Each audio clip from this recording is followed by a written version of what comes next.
Hey, what's happening? It is time to tell yourself the truth. I say that to you today because we are experts at keeping the truth from ourselves, which seems so dumb because it's like if you're saying something to fool yourself, it doesn't take much to realize that sooner or later that's going to catch up with you. It doesn't do you any good to lie to yourself. So tell yourself the truth.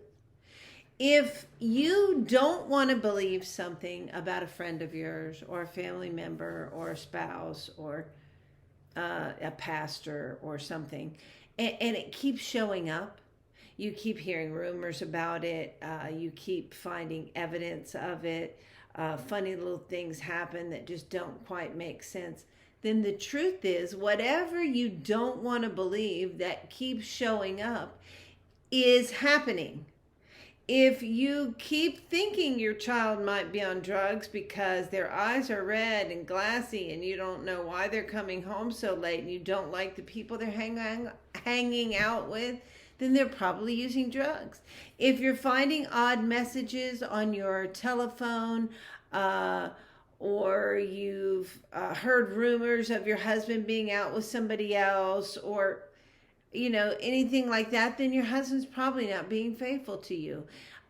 If there are things that your pastor is saying from the pulpit that don't seem to be true to you, but you love this man and you don't want to believe that he's got a person who would lead you in the wrong direction. Yes, these are all kind of crazy examples. Maybe it's just that you keep gaining 1 or 2 more pounds and you keep telling yourself it's okay if you eat something you're not supposed to be eating. Then it's the same type of thing. It's the same thing. You're not being honest with yourself about what's happening.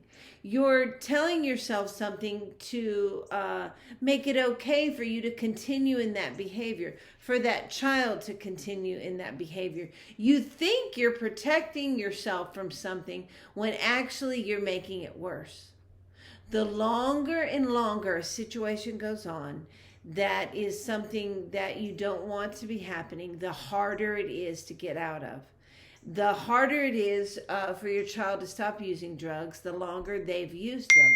Or if your husband is not being faithful, or if you're being abused or an abusive relationship, whatever it is that you're not, the more weight you gain, the harder it is to lose it. Any habit you continue on in that's not good for you, that you're not telling yourself the truth about, is trapping you more and more and more. The deeper you dig yourself down, the harder it is to dig your way out. So I'm here to tell you today to tell yourself the truth about what's going on. Nobody else can do it. Nobody else can make the changes that need to be made in your life but you. Tell yourself the truth and do what you're supposed to be doing instead of what you think feels good. Okay? Bye.